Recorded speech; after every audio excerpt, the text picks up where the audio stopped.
ഈ ചേച്ചി ശരിക്കും ആദ്യം പറയാൻ തോന്നുന്നത് കിളി വന്നു കൊഞ്ചിയ ജാലകവാതിൽ കളിയായി ചാരിയ താരെ എന്ന് സച്ചിദാനന്ദൻ പുഴങ്ങരയുടെ വരികളാണ് വിദ്യാസാഗറിന്റെ എവർഗ്രീൻ സോങ്സിൽ ഒന്നാണ്. ഞാൻ സാറിനോട് ചോദിച്ചിട്ടുണ്ടായിരുന്നു, സത്യത്തിൽ ഈ പാട്ട് സാധാരണഗതിയിൽ ഇപ്പോൾ ചൂളമടിച്ച് കറങ്ങി നടക്കും ചിത്ര ചേച്ചിക്ക് കൊടുത്തു, അപ്പോൾ അത് ശരിക്കും സുജാത ചേച്ചിക്ക് ഉള്ളതായിരുന്നു.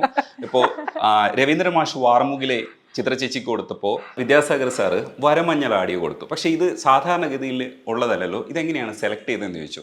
സാർ പറഞ്ഞ ഉത്തരം എന്ന് പറയുന്നത് ഡിപ്ലോമാറ്റിക് ആണോ എന്ന് എനിക്കറിഞ്ഞൂടാ, മനസ്സിൽ വരുന്നവർക്ക് കൊടുത്തു എന്നാണ്. ചേച്ചി ഈ തരത്തിൽ ചിന്തിച്ചിട്ടില്ലേ? ഇത് ഞാൻ എപ്പോഴും ഇത് ഞാൻ ചിന്തിച്ചിട്ടുണ്ട്. കാരണം ചൂളം പഠിച്ചാണ് യൂഷ്വലി എനിക്ക് മ്യൂസിക് ഡയറക്ടേഴ്സ് ചൂസ് ചെയ്ത് തരുന്ന പാട്ട്. കാരണം എനിക്ക് എപ്പോഴും ഒരു ഹാപ്പി ബബ്ലി സോങ്സ് ആണ് കൂടുതലും തന്നിട്ടുണ്ട് എല്ലാവരും. എന്തുകൊണ്ടാണെന്ന് എനിക്ക് അറിയില്ല, എൻ്റെ സ്വഭാവം കൊണ്ടായിരിക്കും.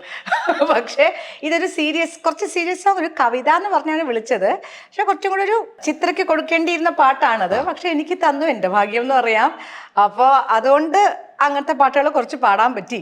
അതിനുശേഷം എപ്പോഴും ഞാൻ മനസ്സിൽ വിചാരിക്കണം, ഇനി ഞാൻ ഒരു പ്രാവശ്യം ഞാൻ ചോദിക്കാം വിദ്യാസാഗർ സാറിനോട് ചോദിക്കണം, ഇനി കാണുമ്പോൾ ചോദിക്കണം ഇത് എന്തുകൊണ്ടാണ് സംഭവിച്ചത്, കൃത്യമായിട്ട് ആൻസർ പറയൂ സാറേ. അതെ, അപ്പൊ ചിലപ്പോ ചോദിക്കും, ആഹാ മാത്തട്ടുമാ ഇനിയും ചിലപ്പോൾ സാർ എങ്ങനെ തന്നെ പറയും.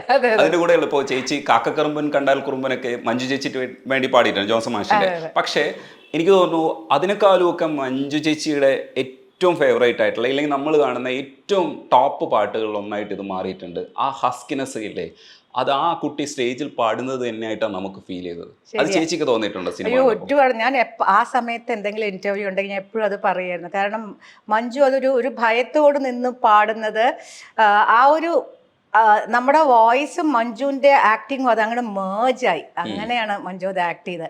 ഒന്നാമതൊരു പേടിയുള്ളൊരു ക്യാരക്ടറാണ്. കോലം വരുമ്പോഴൊക്കെ പേടിച്ചിട്ട്. അപ്പോൾ നമുക്ക് പാടുമ്പോൾ ആദ്യമായിട്ട് എപ്പോഴും ഒരു പല്ലവി തുടങ്ങുമ്പോൾ എൻ്റെ വോയിസിൽ എപ്പോഴും ഒരു പേടി ഉണ്ടാവും, ഒരു റെക്കോർഡിങ്ങിൻ്റെ. അതിൽ ആ പേടി മഞ്ജുവിൻ്റെ ആ സീനിൽ ശരിക്കും കണ്ടു. ഏതായാലും എനിക്ക് തോന്നുന്ന മേ ബി അതുമായിരിക്കും, ഒരു ആദ്യമായിട്ട് പാടുന്ന ഒരാളുടെ എസ്റ്റാബ്ലിഷ്ഡ് ആയിട്ടുള്ള ചിത്രയുടെ വോയിസ് നല്ല പളിച്ചു നിൽക്കണല്ലേ ആയിരിക്കില്ല. അപ്പൊ നമ്മുടെ ഒരു പേടിയും കൂടെ ഉദ്ദേശിച്ചിട്ടായിരിക്കും വിദ്യാജി വിളിച്ചത്, അറിയില്ല എന്തോ. ഏതായാലും കിട്ടി ആ പാട്ട്, സന്തോഷമായി. ഇനി റഹ്മാൻ സാറിനെ കുറിച്ച് ചോദിക്കുമ്പോൾ, റഹ്മാൻ സാറിന് വേണ്ടിയിട്ട് ഇപ്പോൾ പാടിക്കൊണ്ടിരിക്കുന്ന മെയിൻ സ്ട്രീം ഗായിക എന്ന് പറയുന്നത് ശ്വേതയാണ്. പക്ഷെ നിങ്ങൾ രണ്ടുപേരും, ഞാൻ വിചാരിക്കുന്ന ആ ഫാക്ട് ശരിയാണോ എന്ന് അറിഞ്ഞൂടാ, കൊച്ചി രാക്കമ്മയിലാണ് ശരിക്കും റഹ്മാൻ സാറിന് വേണ്ടിയിട്ട് ചെറുപ്പത്തിൽ പോയി പാടിയിട്ടുണ്ട് ഇല്ലേ? സുജാത ചേച്ചി കണ്ണാളനെ സോങ്ങിൽ കോറസ് പാടിയിട്ടുണ്ട്. തമിഴ് ആദ്യം റോജ കഴിഞ്ഞിട്ടാണ് ബോംബെ ഒക്കെ വന്നത്. ആ സമയത്ത് തന്നെയാണ് നമ്മുടെ യോധ ഇറങ്ങുന്നത്, അതിൽ കുനുകുനെ പാടി. അപ്പൊ ഫസ്റ്റ് സോങ് 92-ലാണ് രണ്ടും വരുന്നത്. ഫസ്റ്റ് സോങ് അപ്പൊ കുനുകുനെയാണോ? ആദ്യം യോധ തന്നെയായിരുന്നു എന്നാണ് എൻ്റെ ഒരു ഓർമ്മ. അത് കഴിഞ്ഞിട്ടാണ് തമിഴ്. പക്ഷേ റിലീസായത് റോജയാണ്. പുതുവെള്ളൈ മഴ ഭയങ്കര പോപ്പുലർ പാട്ട്. ആദ്യം പുതുവെള്ളൈ മഴയല്ല പാടിയത്, കാതൽ റോജ ആദ്യം പാടിയത് ഫസ്റ്റ്. ശ്വേത, ആദ്യം നമുക്ക് റഹ്മാൻ സാറിൻ്റെ ഒരു പാട്ട് പാടി തന്നെ തുടങ്ങാം. ധനുഷിൻ്റെ സിനിമയിലെ ധനുഷ് സ്ഥിരമായിട്ട് വരി എഴുതുന്ന ഒരാളാണ്. അപ്പോൾ ധനുഷ് പക്ഷേ ഇതിൽ വരി എഴുതിയിട്ടില്ല. സാധാരണ ഇതിൽ ധനുഷ് എഴുത്തും കൂടെ പോകുന്നതാണ്. സിനിമയുടെ റൈറ്റിങ്ങും ഡയറക്ഷനും ധനുഷിൻ്റെ രണ്ടാമത്തെ പടമാണെന്ന് തോന്നുന്നു. അതെ. വാട്ടർ പോക്കറ്റ് പാടി നമുക്ക് തുടങ്ങാം. Water packet. അതെ, പാക്കറ്റ് എന്നാണ് പറയാ. അതാണല്ലേ, ഞാൻ വിചാരിച്ചു ഇന്നും கொஞ்சம் നേരം.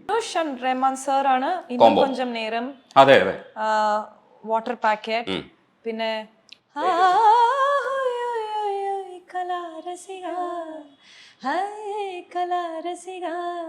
ആ പാട്ട്. അങ്ങനെ ധനുഷിന്റെ കൂടെ ഉള്ളൊരു കോമ്പിനേഷൻ സൂപ്പർ ഹിറ്റ് ആണ്. ഒരു 10-11 സോങ്സ് ഉണ്ട്, എല്ലാ ഹിറ്റ്സ് ആണ്. ധനുഷിന്റെ ഫസ്റ്റ് മൂവി പവർ പാണ്ടി, അതിനകത്തും 2 സോങ്സ് പാടിയിട്ടുണ്ട്, അതും നല്ല സോങ്സ്. അത് ധനുഷ് ഡയറക്ട് ചെയ്ത പവർ പാണ്ടി, ധനുഷ് ഡയറക്ട് ചെയ്ത ഫസ്റ്റ് പടം. ഡയറക്ട് ചെയ്ത ഫസ്റ്റ് സോങ്. ഇത് വാട്ടർ പാക്കറ്റ് പാടി. ഇത് റായൻ. ഓണമായിട്ട് water packet. അതെ അതെ അതെ. കേരളയിലെ നീർക്കറിയ ഓല കൊട്ടായ, சும்மா நடக்கறியே தவள கொட்டாயா, நீ இருக்கறியே ஓல கொட்டாயா, சும்மா நடக்கறியே தவள கொட்டாயா, மஜவா இருக்கிறியே பஞ்சம் மிட்டாயா, அம்மா பஞ்சம் மிட்டாயா, ஐயோ பஞ்சம் மிட்டாயா, சோஜாவா நடக்கறியே ஓ மடியில சாஞ்சு, வாட்டமா இருக்கிறியே வாட்டர் பாக்கெட் மூஞ்சு, காஞ்ச மிளகா போல இருக்கிறேன்னு காஞ்சி என் மனசு உசுப்புரிய நீ மீன போல ஆஞ்சி நீ மீன போல ஆஞ்சி நீ மீன போல ஆஞ்சி நீ மீன போல ஆஞ்சி நீ மீന போல ആഞ്ചി. ഇതൊരു 62 മില്യൺ കഴിഞ്ഞു യൂട്യൂബിൽ വ്യൂവർഷിപ്പ്. Oh God, really? വേറെ ലെവൽ, അത്രയും ഹിറ്റ് ആയിക്കൊണ്ടിരിക്കുകയാണ്. ഇതിന്റെ രസം എന്താണെന്ന് വെച്ചാൽ ഇതിന്റെ മലയാളം ബിന്നി മാഡത്തിന്റെ മകള് ശിവാംഗിയാണ് പാടിയിട്ടുള്ളത്.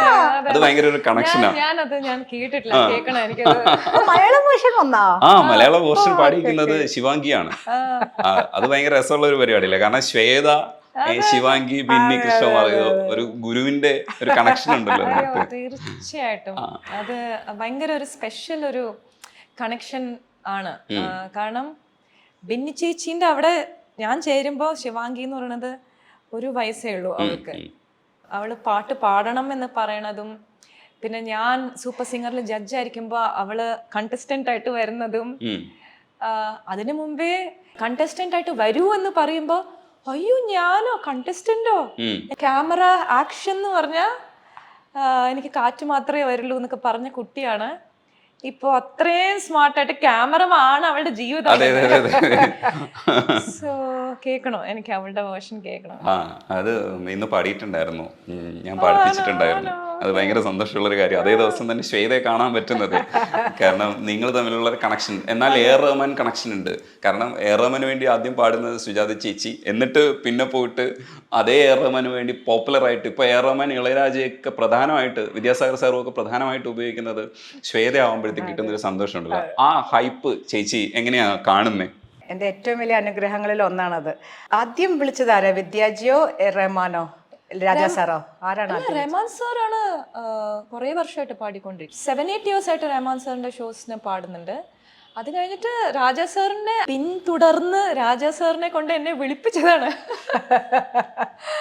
ഞാൻ സാർ, എനിക്ക് സാറിന്റെ കോൺസേർട്ടിൽ പാടണം സാർ, പാടണം സാർ, പാടണം, ഒന്ന് വിളിക്കാമോ സാർ, വിളിക്കാമോ സാർ, വിളിക്കാമോ സാർ പറഞ്ഞു വിളിപ്പിച്ചു. അത് എനിക്കെന്താ വെച്ചാൽ ഞാൻ ഒരു 7-8 വർഷം അങ്ങനെ ആക്റ്റീവായിട്ട് ഞാൻ പാടുന്നില്ല. അപ്പോൾ ആ സമയത്ത് ഇവരൊക്കെ പാടാൻ വിളിക്കുമ്പോൾ എനിക്കെന്തൊരു, എൻ്റെ ഒരു ഭയങ്കര അനുഗ്രഹമല്ല. അതുകൊണ്ടായിരിക്കും ഞാൻ മേ ബി ഈ ഫീൽഡിൽ ഞാൻ പാടുന്നില്ല എന്നുള്ളത് ഞാൻ അറിയുന്നില്ല. പാടുന്നുണ്ട്, ഇപ്പൊ ഷോസിനൊക്കെ പാടുന്നുണ്ട്, പക്ഷെ ഫിലിം. സുജാത ചേച്ചി പാടുന്നില്ല എന്ന് പറയാൻ പാടില്ല. സുജാതയ്ക്ക് പാട്ട് നിർത്താൻ ഒരു അവകാശവും ഇല്ല, ഞങ്ങൾ സമ്മതിക്കില്ല. ഞാൻ പറഞ്ഞു, പണ്ടത്തെ നമ്മള് കാലത്ത് എണീറ്റ നമ്മുടെ ഒരു ഡേ സ്റ്റാർട്ട് ചെയ്യണതേ പാട്ടുണ്ടല്ലേ, പാട്ട്. അത് കഴിഞ്ഞ് വന്നിട്ട് ഉച്ചയ്ക്ക് ലഞ്ച് കഴിഞ്ഞ് കുറച്ച് കഴിഞ്ഞാൽ വീണ്ടും അടുത്ത റെക്കോർഡിങ്ങിന്.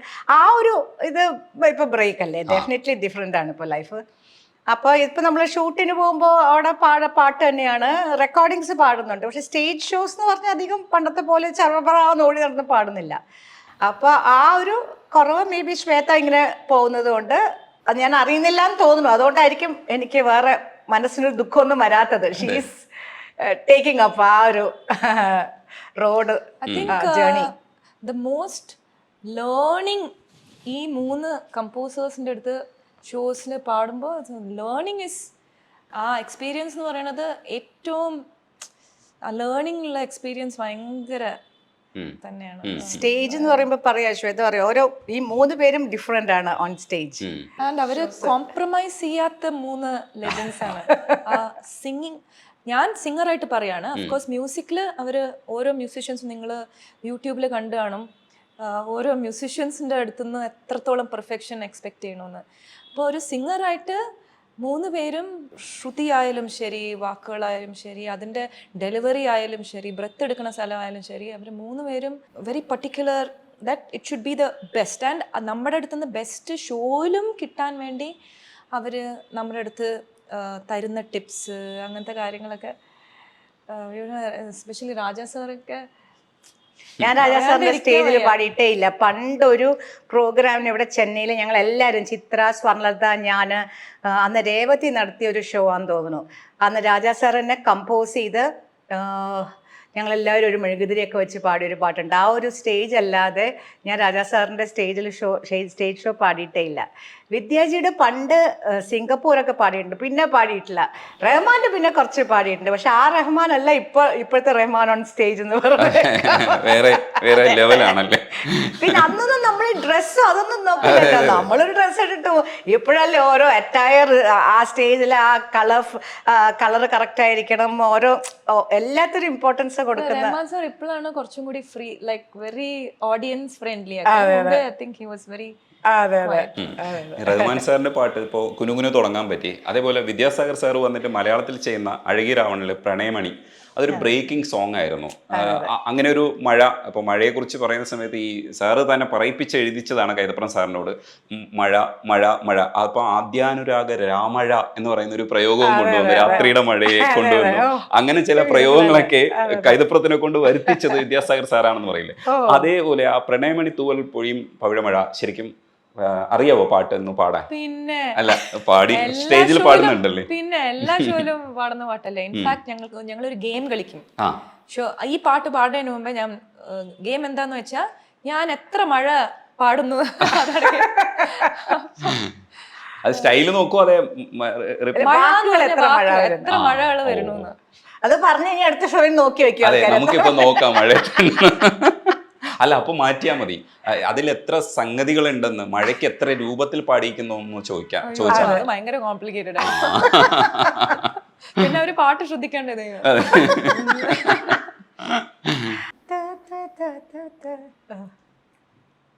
തന്നോയല്ലേ, പാടിക പാടിക. പ്രണയമണി തൂവൽ പൊഴിയും പവിഴമഴ, മഴവിൽ കുളിരഴകു വിരിഞ്ഞൊരു വർണ്ണമഴ, തോരാത്ത മോഹമീ മഴ, ഗന്ധർവഗാനമീ മഴ, തോരാത്ത മോഹമീ മഴ, ഗന്ധർവഗാനമീ മഴ, ആദ്യാനുരാഗ രാമഴ.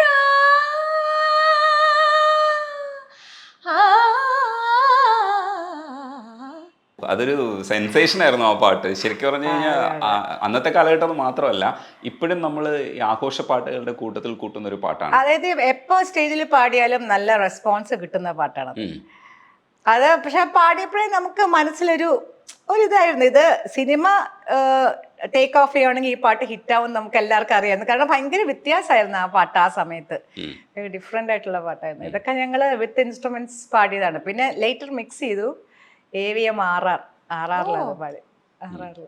ചേച്ചിയുടെ പാട്ട് ഒരു ദേവസംഗീതം പോലെ ഒഴുകി വരുന്ന ഒരു പാട്ടാണ് കരിമിരി കുഴുവിയെ കണ്ടില്ല എന്നുള്ള പാട്ട്. ശരിക്കും അത് എല്ലാവരും ഇപ്പോൾ ദേവസംഗീതം എന്നുള്ള അർത്ഥത്തിൽ ദേവദൂതനിലെ പാട്ടുകൾ പരിഗണിക്കപ്പെടും. ഈ കരിമിരി കുരുവിയെ കണ്ടില്ല എന്നുള്ളത് അതേ ഗണത്തിലുള്ള ഒരു പാട്ടാണ്. അതായത് ഒരു ഗന്ധർവ സംഗീതം എന്നൊക്കെ നമ്മൾ പറയുന്നില്ലേ. ചേച്ചിയുടെ ശബ്ദം ഇങ്ങനെ ഒഴുകി വരുമ്പോൾ ഉണ്ടല്ലോ, വേറൊരു ലോകത്ത് നമ്മൾ എത്തുന്ന. ഞാൻ വിദ്യാസാഗർ സാറുമായിട്ട് ഇത് ഡിസ്കസ് ചെയ്തിട്ടുണ്ട്. കാരണം അതേപോലെ തന്നെ ദേവദൂതനിലെ കരളെ നിൻ കൈപിടിച്ചാലൊക്കെ ചെയ്യുന്ന അത്തരം ഒരു ഫീല് ഈ പാട്ടിലുണ്ട്. അപ്പോൾ ഞാൻ ചോദിക്കുമായിരുന്നു ഇത് എങ്ങനെയാ സാധിക്കണേ എന്ന് ചോദിക്കാറുണ്ട്. സാർ പറഞ്ഞു വിദ്യാജി ഫാനാണല്ലേ കുറച്ച്. അപ്പോൾ ശരിക്കും എൻ്റെ എല്ലാം അല്ലേ അതിനകത്ത് ഉണ്ട്. അതൊരു വ്യത്യസ്തമായ സോങ് ആണ്, അതിനെക്കുറിച്ച് നമ്മൾ അടുത്ത് സംസാരിക്കേണ്ടതുണ്ട്. പക്ഷേ ഈ ആ കരിമിഴിക്കുരുവി പാടുന്ന സമയത്ത് ചേച്ചിക്ക് കിട്ടിയ ഒരു അപ്രീസിയേഷൻ എത്രത്തോളം ആണെന്ന് എനിക്ക് കൃത്യമായിട്ട് അറിയില്ല. ചേച്ചി ആ സമയത്ത് എങ്ങനെയായിരുന്നു എന്ന് പറയുമോ? കരിമിഴിക്കുരുവി എനിക്ക് appreciation at the same time കുറച്ച് ചീത്തയും തെറിയും കിട്ടിയ പാട്ടാ. ഇൻ ദ സെൻസ് കൊഞ്ചിട്ടുണ്ട് അധികം എന്ന് പറഞ്ഞ്. പക്ഷെ കൊഞ്ചൽ അത് അവരാവശ്യപ്പെട്ടിട്ടാണ് നമ്മള് മാമുണ്ണാൻ വന്നില്ല, അവിടെ മാമുണ്ണാൻ വന്നില്ല, അങ്ങനെ തന്നെ പാടണം എന്ന് പറഞ്ഞു. ഇങ്ങനെ എന്താ അങ്ങനത്തെ ആ ഒരു എക്സ്പ്രഷൻ കൊടുക്കണം എന്ന് പറഞ്ഞിട്ടാണ് നമ്മളത് എക്സ്പ്രഷൻ അത് കൊടുത്തത്. പക്ഷെ അതിന് ശേഷം കുറെ പേര് ചേച്ചി ആ കൊഞ്ചൽ വേണം, ആ കൊഞ്ചൽ വേണമെന്ന് നമ്മൾ കുറെ പാട്ടിൽ കൊഞ്ചലായിപ്പോയി. എന്നിട്ട് അത് നമ്മൾ സ്റ്റേജിൽ റിപ്പീറ്റ് ചെയ്യാൻ നോക്കുമ്പോ ഞങ്ങള് പാടുന്നു, അങ്ങോട്ട് എത്തുന്നില്ല, സുജാത ചേച്ചി പാടിയ പോലെ വന്നില്ല. കാരണം നമ്മൾ ആ സീനത് ചേർന്ന് പോകും. അല്ലാതെ നമ്മൾ പാടുമ്പോൾ നമുക്ക് അങ്ങനെ അത്രയും അധികം പിന്നെ നമ്മൾ എവിടെയെങ്കിലും പാടുമ്പോൾ അത്രയും നമ്മൾ കൊഞ്ചി പാടൂല. ആ scene with the sequence it goes very well. എനിക്ക് വലിയ ഇഷ്ടമുള്ള പാട്ട്. ഈ പറഞ്ഞ പോലെ ആ ഹമ്മിങ്ങും ഭയങ്കര രസമാണ്. അതിൻ്റെ പിക്ചറൈസേഷനും ഈ പറഞ്ഞ പോലെ മഞ്ജുവിൻ്റെ അത് പറഞ്ഞ പോലെ നീ കാവ്യയുടെ ആ മാമുണ്ണാൻ വന്നില്ല ആ സീനൊക്കെ ഭയങ്കര രസമാണ്. അത് ഈക്വലി വെൽ പിക്ചർ ചെയ്തു. പിന്നെ ഓഫ് കോഴ്സ് അറിയാലോ, ലാൽ ജോസ് എന്ന് പറഞ്ഞൊരു ആള് പാട്ട് കൈ കിട്ടിയ പുള്ളി അത് ശരിക്കും മിനുക്കി എടുക്കും. നീ പണ്ടേ എന്നോടൊന്നും മിണ്ടിയില്ല. അതെ അതെ. ഹമ്മിങ് അറിയാവോ ആ ഫസ്റ്റിലുള്ള?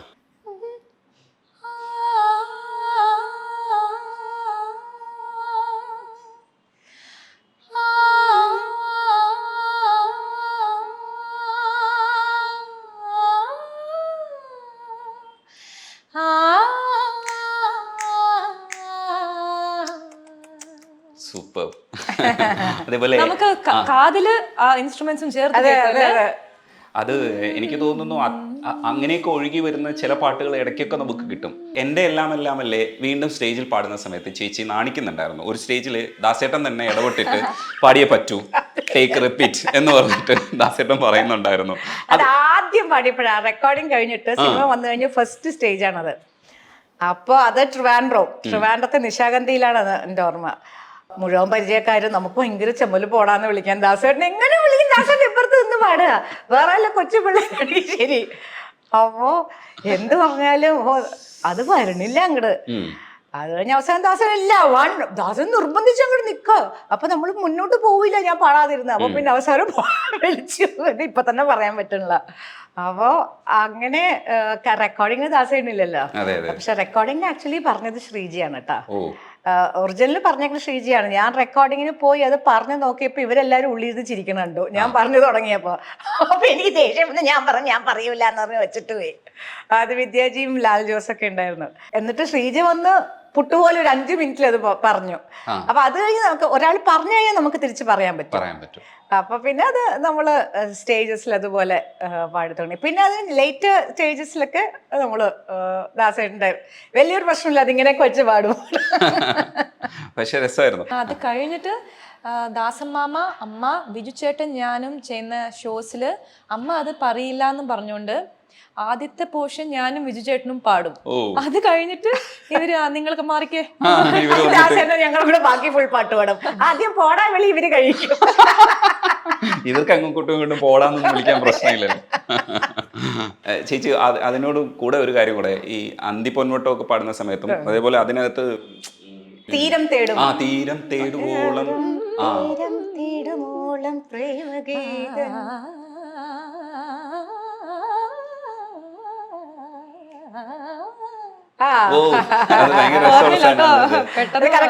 അത് ഓക്കെയാണ്. അത് ശിവചേട്ടന്റെ ഔസേപ്പച്ചൻ സാറിന്റെ നല്ല രസമുള്ള കുറെ സാധനങ്ങൾ, അതേപോലത്തെ കുറെ സംഭവങ്ങൾ ചേച്ചി കിട്ടിയിട്ടുണ്ട്. ഔസേപ്പച്ചൻ സാറിന്റെ തന്നെ നല്ല മുത്തശ്ശിയം, അതിനകത്ത് വേറൊരു പാട്ടുണ്ട്, കണ്ട ചിരിക്കാത്ത കാക്കക്കറുമ്പിയെ കണ്ടാലറിയാമോ കാട്ടുപൂവേ കരൾ കണ്ടോന്നറിയാം. അതിനകത്ത് ഭയങ്കര രസമാണ്. അതൊക്കെ മറന്നിരിക്കുന്നു പാട്ടൊക്കെ. നമ്മൾ സ്ഥിരം കുറച്ച് പാട്ടുള്ള പാടാം, ഇതൊക്കെ എടുത്ത് പാടണോ ഇനിയും. അത് നല്ല രസമാണ്. മുത്തമന്നേറ്റവൾ പൊട്ടിച്ചിരിച്ചില്ല, അങ്ങനെയൊക്കെ പറയുന്ന കുറെ സാധനങ്ങളൊക്കെ ഉണ്ട്.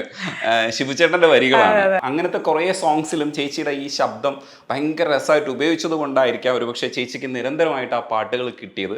അത് ഒരുപക്ഷെ ഈ വരമഞ്ഞളാടിയൊക്കെ കിട്ടിയില്ലായിരുന്നെങ്കിൽ ഒരുപക്ഷെ ചേച്ചിയുടെ വേറൊരു വേർഷൻ നമുക്ക് പലപ്പോഴും കാണാൻ പറ്റില്ല. ഇപ്പൊ 2ാം ഭാവത്തിലെ പാട്ട് കിട്ടിയിട്ടുണ്ട്, പക്ഷെ എങ്കിലും കുറച്ച് കുറഞ്ഞു പോയത് ഒരുപക്ഷെ ചേച്ചി ആ ഗണത്തിൽ തന്നെ പ്രിയദർശൻ സാറൊക്കെ അങ്ങനെ ഉപയോഗിച്ചതുകൊണ്ടായിരിക്കും.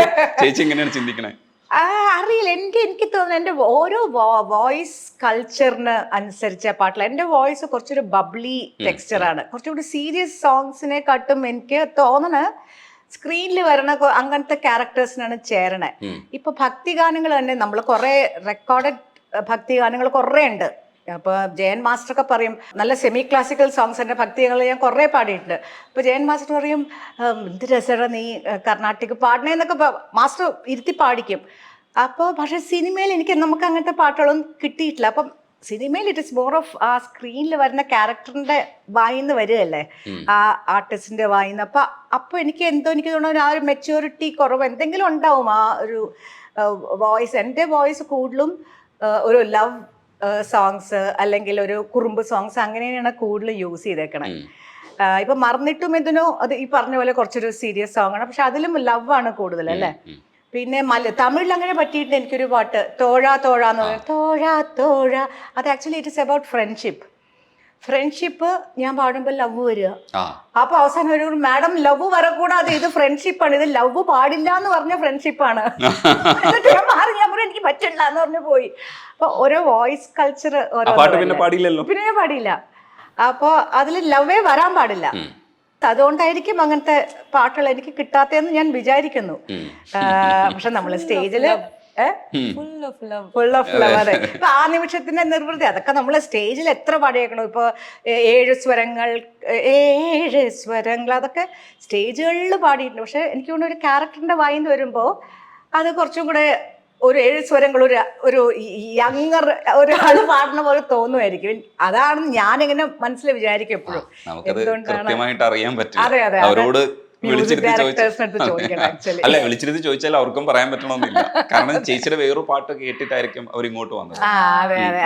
അത് പലരും അങ്ങനെ പാട്ട് കേട്ടതിന്റെ കുഴപ്പമുണ്ട്. ഇപ്പോ നിവേദ്യത്തില് കോലക്കുഴുവിൽ കേട്ടു പാടുന്ന സമയത്ത് നിലാവെന്ന് പറയുന്ന വാക്ക് ശരിക്കും ലോകദാസ് സാറ് സുജാത ചേച്ചി പാടുന്നത് പോലെ പാടണം എന്ന് ഇൻസ്ട്രക്ഷൻ തന്നു എന്ന് പറഞ്ഞു കേട്ടിട്ടുണ്ട്. അത് ശരിക്കും അങ്ങനെ സംഭവിച്ചതാണോ? കാരണം അമ്മേനെയാണല്ലോ ആദ്യം വിളിച്ചത്. ഓ, അമ്മ പാടണം എന്നാണ് പറഞ്ഞത്. സോ അമ്മയുടെ വോയിസ് കേട്ടിട്ടാണ് ജയൻ ചേട്ടൻ പ്രോബ്ലി കമ്പോസ് ചെയ്തേക്കുന്നത് മേ ബി. സോ അങ്ങനെ അമ്മയുടെ സ്റ്റൈല്, അമ്മയുടെ ഭാവം, അതൊക്കെ ടച്ചസ്, ലൈക്ക് അമ്മ മാജിക് കൊണ്ടുവരുന്ന ആ ടച്ചസ് നമുക്ക് മോളും ട്രൈ ചെയ്യണം. അത് ആദ്യകാലത്തിലെ ഹിറ്റാണ്. ഒരു വരി കോലക്കുഴൽ വിളി കേട്ടോ രാധേ എൻ രാധേ, കണ്ണൻ എന്നെ വിളിച്ചോ രാവിൽ ഈ രാവിൽ, നിലാവ് പെയ്യുമ്പോൾ പൂങ്കിനാവ് നീയുന്നു, എല്ലാം മറന്നു വന്നു ഞാൻ നിന്നോടിഷ്ടം കൂടാൻ. ഇപ്പൊ പറഞ്ഞപ്പോ നിലാവെന്ന് പറഞ്ഞ പോലെ തന്നെ വേറെ ഞാൻ പാട്ടിന്റെ പേരൊന്നും പറയണില്ല. വേറൊരു സിംഗർ വിദ്യാജിയുടെ പോയപ്പോ ലോലം അങ്ങനെ എന്തൊരു വാക്കാണ് അത്, കുറച്ച് സുജാത പറഞ്ഞ പോലെ പറയാമോ എന്ന് ചോദിച്ചിട്ടുണ്ട്. എൻ്റെ അടുത്തൊരു സിംഗർ പറഞ്ഞിട്ടുണ്ട് ലോലം. അപ്പൊ നമ്മള് ലോലം എന്നല്ല പറയല്ലോ, എനിക്ക് കുറച്ച് ലോ വരും. ഇല്ല, എനിക്ക് എൻ്റെ വായിൽ എൻ്റെ വരണതാ. ഞാനിപ്പോ നിങ്ങളടുത്ത് സംസാരിക്കണമെങ്കിൽ ഞാൻ ലോലം എന്നേ പറയുള്ളൂ. അപ്പൊ അതുപോലെ അതെന്താ ചേച്ചി ഞങ്ങള് ലോലം എന്ന് പറയുമ്പോ അതുപോലെ ചെയ്യാൻ പറ്റും. അവർക്ക് ആ ലോലം ഇഷ്ടമാണെങ്കിൽ അല്ല, എനിക്കും അപ്പൊ വേറെ സിംഗേഴ്സിനാണെങ്കിൽ എത്രത്തോളം എൻ്റെ അടുത്തുനിന്ന് അവർ എക്സ്പെക്ട് ചെയ്യാം. അവര് അവിടെ തിങ്ക് അബൌട്ട് യുവർ മദർ. എൻ്റെ അടുത്ത് പറയാനും വയ്യ, പറയാനും can you think about it? വലിയ പാടാണ്. കാരണം അങ്ങനെ ഒരു ആളിന്റെ അടുത്ത് എങ്ങനെ കയറി പറയാ അമ്മയെ പോലെ അനുകരിക്കണമെന്ന് പറയാൻ പറ്റില്ലല്ലോ. വെളിയിൽ ചാടുകയാണ് എങ്ങനെയെങ്കിലും. അതല്ല, ചാടിയിട്ടുണ്ട്, നന്നായിട്ട് ചാടി. പല ഇതിനകത്തും ഒരു ടെക്നിക്കും കൂടെയാണ്. എന്ന് വെച്ചാൽ ഒരു ടിപ്പ്, ലൈക്ക് എനിക്കൊരു it's also technique. Like in case ഒരു ഡൗട്ട് ഉണ്ടെങ്കിൽ അത് എങ്ങനെ പാടണം, ഒരു എക്സ്ട്രാ മാജിക് കൊടുക്കണമെങ്കിൽ അത് അമ്മ എങ്ങനെ പാടി കാണും എന്ന് ആലോചിച്ചാൽ അത് നാച്ചുറൽ ആയിട്ട് വരും ഒരു സാധനം. ഈ ഔസേപ്പച്ചൻ സാറ് ഈ അമ്മയെ ഉപയോഗിച്ചത് പലതരത്തിലുള്ള പാട്ടുകൾക്ക് ഉപയോഗിച്ചിട്ടുണ്ട്. അതിൽ എനിക്ക് തോന്നുന്നു വ്യത്യസ്തമായത് ഒരു പൂവിനെ നിശാശലഭമാണ്. സൂപ്പർ പാട്ടാണ്, അസാധ്യ പാട്ടാണ്. ഭയങ്കര ഇഷ്ടമുള്ള പാട്ടാണ്. അപ്പൊ അല്ല, ആ ഇഷ്ടത്തെ കുറിച്ച് പറഞ്ഞിട്ട് നമുക്ക് ബാക്കി ചോദ്യത്തിലേക്ക് പോവാം. അത് റെക്കോർഡ് ചെയ്ത് ഹാരിസ് ജയരാജന്റെ സ്റ്റുഡിയോയിലാണ് അത് റെക്കോർഡ് ചെയ്തത്. അടിപൊളി. അതെ അതെ, ഈ ലെജൻസ് ഒക്കെ തമ്മിൽ ഭയങ്കര കണക്ഷൻസ് ഉണ്ട്. അതെ, ആ സ്റ്റുഡിയോയിൽ റെക്കോർഡ് ചെയ്തു. അത് ഔസേപ്പേട്ടന് ഒരു കുഴപ്പമുണ്ട്, ഭയങ്കരമായിട്ട് പാടി വയ്ക്കും. പാടി നമുക്ക് ട്രാക്ക് പാടി തരണ കേട്ടാ നമ്മൾ എത്ര പാടിയാലും അതിൻ്റെ അയ്യോ അത്ര എത്തിയില്ലല്ലോ എന്ന് തോന്നും. നമ്മൾ പാടിക്കൊണ്ടേയിരിക്കും. ഔസേപ്പേട്ടന് ഇഷ്ടമാണ് കുറെ പാടാനും. അപ്പൊ ഞങ്ങള് നല്ല ടീമാ. ഔസേപ്പേട്ടൻ ഓക്കെ പറഞ്ഞാൽ ഞാൻ ഓക്കെ പറയില്ല. അപ്പൊ രണ്ടുപേരും അങ്ങനെ ഇനിയും ഇരിക്കും. അങ്ങനത്തെ ഒരു പാട്ടായിരുന്നു അത്. ലാൽ ജോസ് ഉണ്ടായിരുന്നു അന്ന് അവിടെ റെക്കോർഡിങ് കേൾക്കാൻ. എനിക്ക് ഓർമ്മയുണ്ട്, എൻ്റെ ചേച്ചി എന്ത് രസമായിട്ടാണ് പാടിയെന്ന് വെളി വന്നപ്പോൾ പറഞ്ഞതൊക്കെ. അപ്പോൾ നമുക്കിപ്പോ നമ്മൾ തന്നെ പാടിയ പാട്ടുകളിൽ കേൾക്കുമ്പോൾ കൊള്ളാം, ഇത് ഞാൻ നല്ലോണം പാടിയിട്ടുണ്ടെന്ന് കുറച്ച് പാട്ടുകൾ എനിക്ക് മനസ്സിലുള്ളൂ. അങ്ങനെ തോന്നിയൊരു പാട്ടാണിത്. ഓക്കെ, ഇത് നല്ലോണം പാടിയിട്ടുണ്ട്. അത് കിടിലം പാട്ടാണ് ചേച്ചി. ഒരുപക്ഷെ ഈ മോസ്റ്റ് പോപ്പുലർ സോങ്ങുകളായിട്ട് ഇങ്ങനെ പോകുന്ന പാട്ടുകളുണ്ട്. അതല്ലാതെ രണ്ടാമത് നിലനിൽക്കുന്ന കുറച്ച് പാട്ടുകളുണ്ട്. ആ നിലനിൽക്കുന്ന ഗണത്തിൽപ്പെടുന്ന ഔസേപ്പച്ചൻ സാറിന്റെ മറ്റേ പാട്ടൊക്കെ എനിക്ക് ഭയങ്കര ഇഷ്ടമാണ്. തീരം തേടുകളൊക്കെ നമ്മൾ എപ്പോഴും കാരണം നമുക്കൂടെ പറ്റുന്ന ബാത്റൂം സിംഗേഴ്സിന് പറ്റുന്ന പാട്ടാണല്ലോ. തീരം തേടും കുറച്ച് കുറച്ച് പാടാണ്. പക്ഷെ ഇതൊക്കെ നമുക്ക് ഒരു കാലഘട്ടത്തിലും ആ പാട്ടിന്റെ മൂഡാണ് കൂടുതൽ. അതൊരു ആ ഓർക്കസ്ട്രയും എല്ലാം കൂടെ ചേർന്നൊരു ആ ഒരു നമുക്ക് ഇരുണ്ട വെളിച്ചത്തിലൊക്കെ ഇട്ട് കേൾക്കാവുന്ന ഒരു പാട്ടാണ് അത്. കാറിൽ പോകുമ്പോ അങ്ങനത്തെ ഒരു പാട്ടാണ് അത്. അതായത് നമ്മൾ എന്റെ ഹസ്ബൻഡിനെ വലിയ ഇഷ്ടമാണ് മോഹൻ. വേറൊരു സ്ഥലത്തേക്ക് പോവും ഈ പാട്ട് കേൾക്കുമ്പോൾ. അത് ഡെഫിനറ്റ് ആണ്. അത് എത്ര ക്രൗഡഡ് ആയിട്ടുള്ള സിറ്റുവേഷനിൽ ഇരുന്നാലും നമ്മൾ ആ പാട്ട് ശ്രദ്ധിക്കുന്നുണ്ടെങ്കിൽ നമ്മൾ അതിന്റെ ഉള്ളിലേക്ക് പോകും. അങ്ങനെ പാട്ടാണ്. ചോദിക്കാൻ വന്ന ശ്വേതയുടെ അടുത്ത് ഒരേ കടലിലെ പാട്ടുകൾ ശുഭബന്ധുരാളില്ല അതിൽ യമുന വെറുതെ പാടുന്ന സമയത്ത് ആ പാട്ടുകൾ കേട്ട് കഴിഞ്ഞാൽ നമ്മൾ ഈ പറയുന്നില്ലേ ട്രാൻസ് മ്യൂസിക് നമ്മൾ കേൾക്കുമ്പോൾ നമ്മൾ എങ്ങനെയാണോ പെട്ടുപോകുന്നത്, അതേപോലെയാണ് ഈ സിനിമയിലെ പാട്ടുകൾ. അത് ബോംബെ ജയശ്രീ മാം പാടിയതും ശ്വേത പാടിയതും ഒക്കെ അത് എനിക്ക് തോന്നുന്നു അന്ന് കുറച്ചുകൂടെ എങ്ങായിരുന്ന ശ്വേതയാണ് അത് പാടിയിരിക്കുന്നത്. പക്ഷേ ആ പാട്ടുകളെല്ലാം തന്നെ സൂപ്പർ ഹിറ്റായി. അതിപ്പോഴും ഓർക്കുന്ന പാട്ടാണ്. അതിൻ്റെ 2 വരി പാടിയിട്ട് നമുക്ക് പിന്നെ അത് ഈ ശുഭബന്ധുരാളി രാഗം, ആ രാഗത്തിന് ഒരു ഭാവം ഉണ്ടല്ലോ. അത് തന്നെ ഇത്രയും പാട്ടുകളിൽ അത് ഡിഫറെന്റ് സോങ്സ് മൂഡ്സിൽ കൊണ്ടുവരാന്ന് പറഞ്ഞാൽ അതൊരു ഭയങ്കര ഒരു കഴിവ് തന്നെയായിരുന്നു ഔസേപ്പേട്ടന്. He got the national award for that അല്ലേ? ഭയങ്കര അടിപൊളി വർക്കായിരുന്നു അത്. അത് ഒരാൾക്ക് അഭിമാനിക്കാൻ കഴിയുന്ന വർക്കുകളുടെ കൂട്ടത്തിൽ പറയുന്നത്. ഇത് ഇങ്ങനെ നോക്കും എന്നാലും അത് ശ്യാം സാറ് അത്രയും എനിക്ക് തോന്നുന്നു അത് എങ്ങനെയാ സജഷൻ വന്നതെന്ന് പറഞ്ഞിട്ട്. പക്ഷെ ആരുടെ സജഷൻ ആണെങ്കിലും സൂപ്പർ സജഷൻ ആയിരിക്കും. സാർ ഒരുപാട് വർക്ക് ചെയ്തിട്ടുണ്ട്. അതില് ശ്യാം സാർ ആക്ച്വലി ശ്വേതയുടെ അത് ഷൂട്ടും ചെയ്തു അല്ലേ ഒരു പാട്ട്. അത് നമ്മുടെ കയ്യിലല്ലോ. അത് പാടാം. യമുന വെറുതെ. യമുന വെറുതെ പാടുന്നു യാദവം ഹരിമാധവം ഹൃദയഗാനം നന്ദനം നറുചന്ദനം ശൗരി കൃഷ്ണ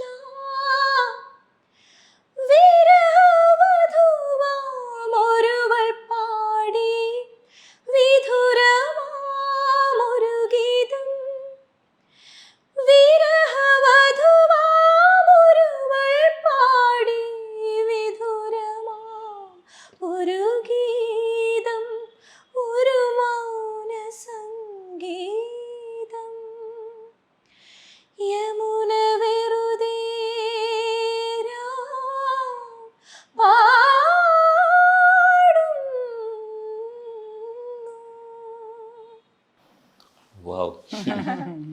വേറെ ലെവൽ സാധനം. അതെ അതെ അതെ. സാർ എങ്ങനെയാ ശരിക്കും കമ്മ്യൂണിക്കേറ്റ് ചെയ്യുന്നത്? ഔസേപ്പ് അങ്കിൾ ആ പറഞ്ഞില്ല എന്റെ ചെറിയ വയസ്സിൽ പാടിയതെന്ന് ഞാൻ ജസ്റ്റ് പാടി തുടങ്ങിയ കാലമാണ് 2007. സോ ഇത്രയും ഒരു കാര്യമായിട്ടുള്ള ഒരു സോങ് അങ്ങനെ ഒരു വളർന്നു വരുന്ന ഒരു സിംഗറിനെ കൊണ്ട് ട്രൈ ചെയ്യിപ്പിച്ചത് തന്നെ ഔസേപ്പ് അങ്കിളിന് എത്രയോ നന്ദി പറയണം. ശ്യാമപ്രസാദ് സാറിനും ഗിരീഷ് പുത്തഞ്ചേരി സാറിനും. സാർ എങ്ങനെ പറഞ്ഞു തരണേ പാട്ട്? ഉണ്ണിമേനോൻ അങ്കിളുടെ സ്റ്റുഡിയോയിൽ നേരിട്ട് പറഞ്ഞു തന്ന്. അന്ന് എനിക്ക് കുറച്ചൊരു കോൾഡ് ഉണ്ടായിരുന്നു. സോ അത് ഔസേപ്പ് അങ്കിളിന് ഇഷ്ടമായ ടോൺ ഈ പാട്ടിന് ചേർന്ന പോലെ ഉണ്ടായിരുന്നു. ഈ കുട്ടിയാണ് പാട്ട് പഠിക്കാൻ പ്രോത്സാഹിപ്പിക്കാത്തത്. പാട്ട് പഠിക്കാനല്ല, അല്ല പാട്ട് ആ പ്രൊഫഷനിലേക്ക് പോകണ്ട, ആ പ്രൊഫഷനിലേക്ക് പോകണ്ട എന്ന് തീരുമാനം. അല്ല അല്ല ഇത്രയും കാണിച്ചിരുന്നില്ല അന്ന് കാണിച്ചു. അത് ഇൻട്രസ്റ്റ് ഇൻട്രസ്റ്റ് അല്ല, കഴിവ്. ഓ കഴിവ് കാണിച്ചില്ല. കഴിവ് ഉണ്ട് അവൾക്ക്. തീരെ കൊച്ചില് നല്ല നമുക്കറിയാലോ ഒരു 3-4-5 വയസ്സാവുമ്പോ കുട്ടികള് തീരെ കൊച്ചിലെ ശരീരിക അത് ദാസമ്മാമ അത് കറക്റ്റായിട്ട് പാടി. അപ്പൊ നമുക്കറിയാം സ്വരസ്ഥാനം ഉണ്ട് ഈ കുട്ടിക്ക്, സംഗീതം ഉണ്ടെന്ന് അറിയാം. പക്ഷെ പിന്നെ അവള് അതിലൊട്ടും ഇൻട്രസ്റ്റ് കാണിക്കുന്നില്ല. എനിക്ക് ഒരാളെ പുഷ് ചെയ്ത് നമ്മളൊരു പാട്ടുകാരി ആയതുകൊണ്ട് മക്കളും പാട്ട് രംഗത്തേക്ക് വരണം എന്ന് പറഞ്ഞ് ഫോഴ്സ് ചെയ്ത് എല്ലാവരും ഒരർത്ഥമില്ല അതിൽ. അപ്പോൾ ജനങ്ങൾക്ക് അതും കേൾക്കേണ്ടി വരുമെന്ന്.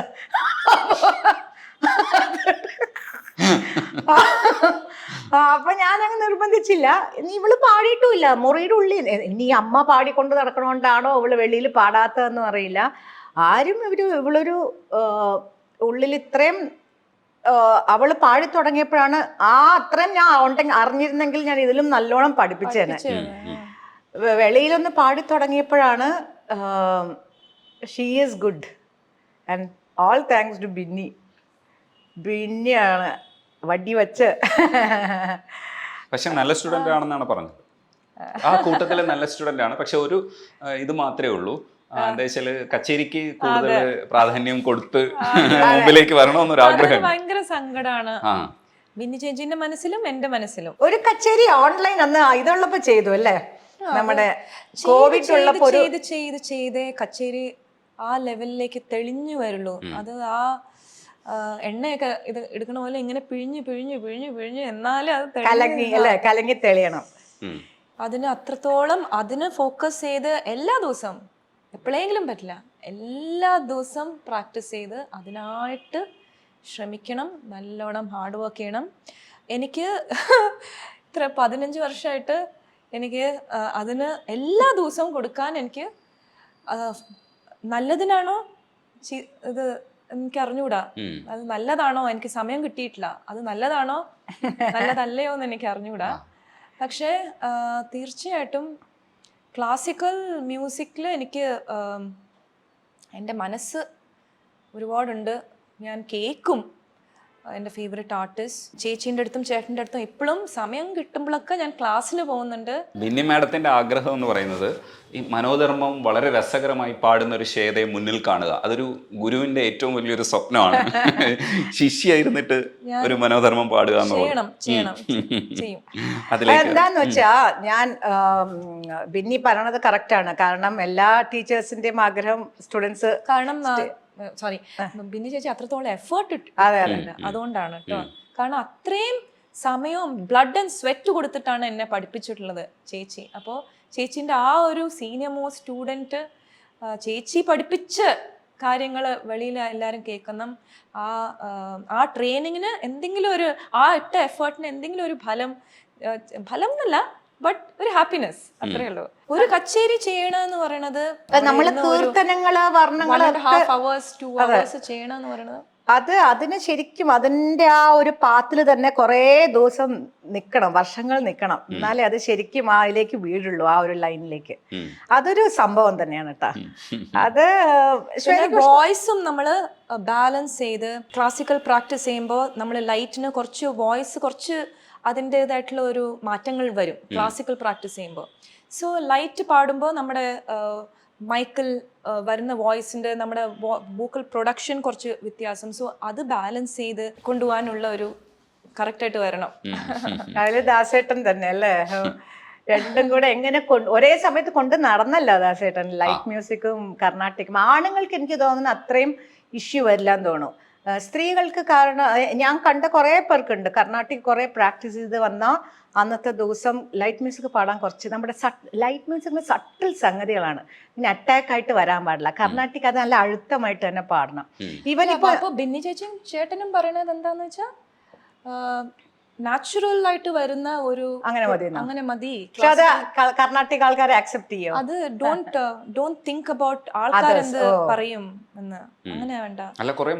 നമുക്കുള്ള ഒരു മ്യൂസിക് നമ്മൾ കൊടുക്കുക എന്നുള്ളതാണ് ഇമ്പോർട്ടന്റ് എന്നാണ് ചേച്ചി. ദാസാറ് പാടുന്ന സമയത്ത് ആദ്യഘട്ടത്തിൽ ഇത് ലളിതമാക്കി എന്നുള്ളൊരു ആക്ഷേപം ഉണ്ടായിരുന്നു. അന്ന് ഈ ശുദ്ധിവാദക്കാരെ കുറച്ച് പ്രശ്നം ഉണ്ടായിരുന്നു, പക്ഷെ പിന്നീട് അത് ആക്സെപ്റ്റ് ചെയ്തു. പക്ഷെ ബാലമുരളി സാറിനെ കേട്ടിട്ടില്ല, അല്ല ലൈറ്റ് വേണം, നല്ല സുഖമാണ് കേൾക്കാൻ. ലൈറ്റ് മ്യൂസിക് ഇഷ്ടമുള്ളവർക്ക് അതും. ഇപ്പൊ ഈവൻ ഞാനിപ്പോ ശ്വേത കുറെ കീർത്തനങ്ങളൊക്കെ പാടുമ്പോൾ മാസ്റ്റർ, ഞാൻ ഒരു 8 വർഷം കർണാട്ടിക് വലിയ ഓച്ചിറ ബാലകൃഷ്ണൻ സാർ, നെയ്യാറ്റിങ്കര വാസുദേവൻ സാറിൻ്റെ ഒക്കെ അടുത്ത് വലിയ മാസ്റ്റേഴ്സാണ്. അവർ പഠിപ്പിച്ച അവരുടെ ഒരു ഇഷ്ടപ്പെട്ട ശിഷ്യ തന്നെയായിരുന്നു. പക്ഷേ നമ്മൾ എന്തുകൊണ്ട് ഈ പശുവേദ പറഞ്ഞ പോലെ മാസ്റ്റർ എനിക്ക് നെയ്യാറ്റിങ്കര വാസുദേവൻ സാറും മാസ്റ്ററിൻ്റെ കൂടെ ഇരുത്തി എറണാകുളത്തെ അമ്പലത്തിൽ എന്നെ കൂടെ ഇരുത്തി കച്ചേരിക്ക് തുടങ്ങി വെച്ചതാണ്. മാസ്റ്ററിൻ്റെ ആഗ്രഹമായിരുന്നു. ഞാൻ വേറെ വഴിക്ക് പോയി. കാരണം നമ്മൾ ലൈറ്റ് മ്യൂസിക് ദാസിൻ്റെ കൂടെ ഒപ്പം പാടി നടക്കണു. അപ്പൊ ക്ലാസ്സസ് ഇപ്പൊ ശ്വേത ഏതൊക്കെ കീർത്തനം പഠിക്കുമ്പോൾ എനിക്ക് എല്ലാ പാട്ടും അറിയാം, എല്ലാ കീർത്തനും അറിയാം. പക്ഷെ നമ്മള് അതിനായിട്ട് സമയം കൊടുത്തിട്ടില്ല. നമ്മൾ കർണാട്ടിക പാടണം എന്ന് പറഞ്ഞ സമയം, അതിന് സമയം ഇരുന്ന് പാടി തന്നെ വേറെ ഒരു ഷോർട്ട് കട്ടും ഇല്ല. നമ്മള് ഉള്ളില് ജന്മനാ കിട്ടിയ സംഗീതം എന്നൊന്നും പറഞ്ഞാൽ പറ്റില്ല, അത് പ്രാക്ടീസ് തന്നെ വേണം. ലൈറ്റ് മ്യൂസിക്കിന് ജന്മനാ കിട്ടിയ സംഗീതത്തിലും പാടാൻ പറ്റും. അടിപൊളിയാ.